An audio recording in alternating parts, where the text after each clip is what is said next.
Welcome to the Kimjang Activity with Foreigners event, presented by Songtan Market and South of Seoul.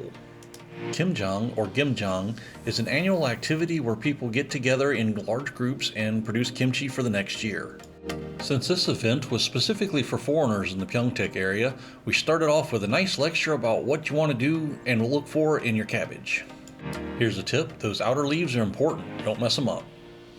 Kimjangs usually take place in the beginning of winter. If you can't tell from all the layers that everybody's wearing, it was a little cold that day. This is day one of a 2-day event. The first thing we have to learn is how to properly cut the cabbages, which will then be cut and salted and prepared for the next day.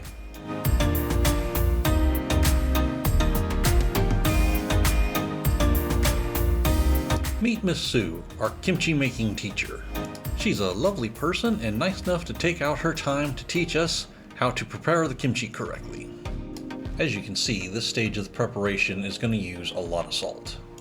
The purpose is, once you've cut the cabbage correctly, you salt it in between the leaves and around the edges to draw the moisture out, but not enough to dry it out completely because you still want cabbage crunch in your kimchi.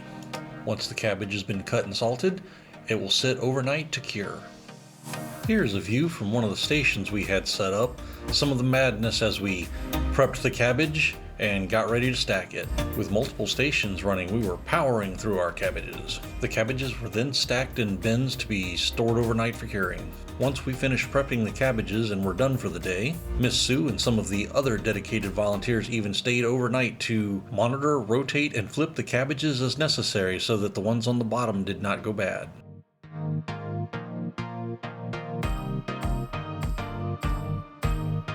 It is day 2 of Kimjang, so let's go see what they're up to.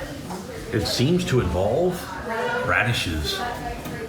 Indeed, we started with radishes by cutting them down into rounds and then cubing them. The radish cubes are then fed through a grinder to produce the radish paste. A lot of ground radish paste. In addition to radish, ginger is also peeled and run through a blender to create a fine paste. Here we're starting with an optional stock called yuksu. Not everyone adds yuksu to their broth, but it's supposed to add extra umami. Then of course, the gochugaru. Now joining explanations in progress. Then you'll do 500g, 500g. 500 grams of red pepper powder. Okay. Roughly. If it's a bigger cabbage, you want to put a little bit more. If it's smaller, to your taste if you want it spicier. 지금 저게 So they say one kun equals 500 grams. And with a big batch like we're doing, we have over 90 cabbages today that we're going to be saucing. She just makes an estimate as to how much gochugaru will be used for the sauce. But yeah, counter one kun is 500 grams. Then we start mixing ingredients, starting of course with the red pepper flakes. This is anchovy sauce, so fish sauce, but specifically anchovy. The whole thing.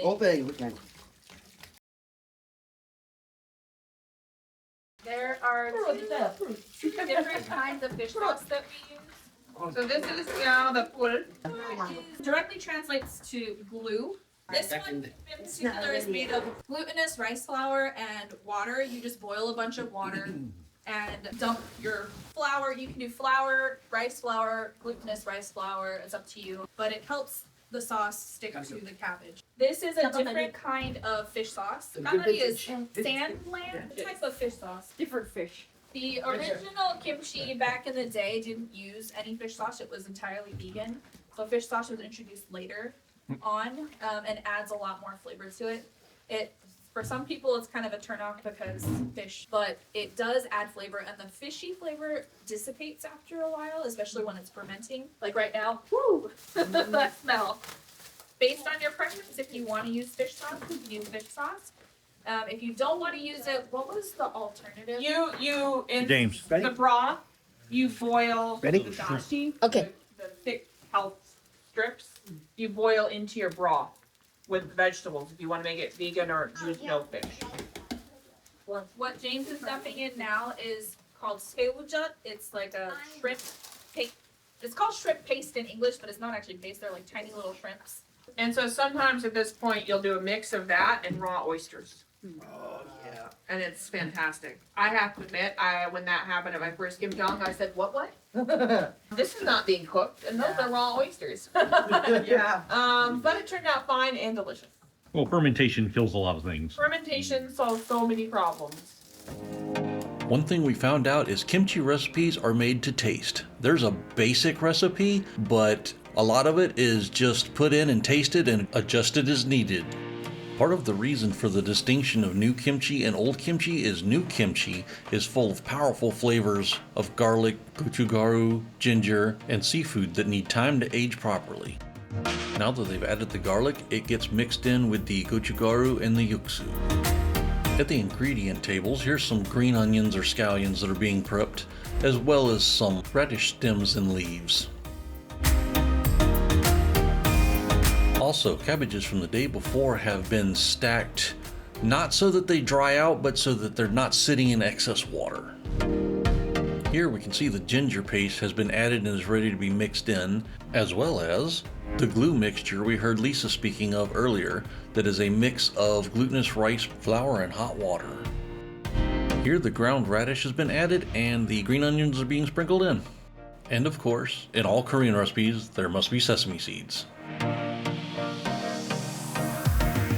At this point, Miss Sue ordered we add another half container of fish sauce. And then she shows her big strong assistants how to get in here and start stirring. After the preliminary mixing of the vegetables, a little bit of sugar was added to counteract the acidic nature of the fermentation. That container is looking rather full, and we got all these ingredients left to fit in and all those cabbages to work on. With piles of sauce and cabbage divvied up, Miss Sue is now going to teach us how to correctly marinate the kimchi.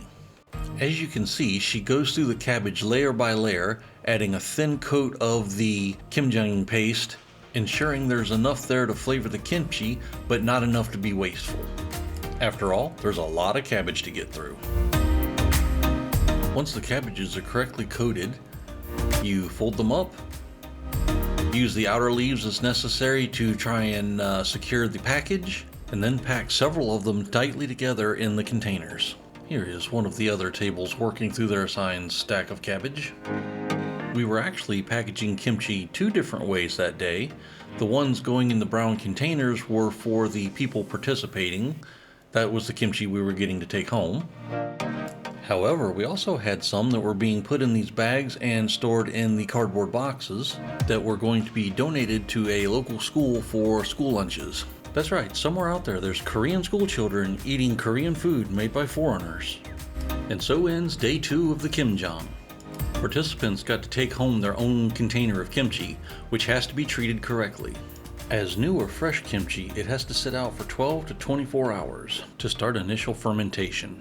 Once that initial fermentation is started, it then needs to be refrigerated to slow or stop the process to keep it in that middle stage that kimchi is so famous for, where it has the sharp, vibrant flavors that kimchi is known for and the crisp cabbage.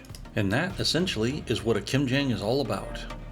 A community coming together and producing kimchi for themselves and others. So we must definitely provide thanks to the Songtan Traditional Market in South of Seoul for setting up this incredible space to work in and getting everything organized, as well as our glorious leader, Miss Sue, for agreeing to teach everybody how to make kimchi Korean style. So as we end the video, I leave you with one final thought. While the garlic and radish and gochugaru are definitely important ingredients in kimchi, possibly the most important is the good times you had with your friends making it. So remember to wash your hands, clean your space, and we will see y'all at next year's kimjang.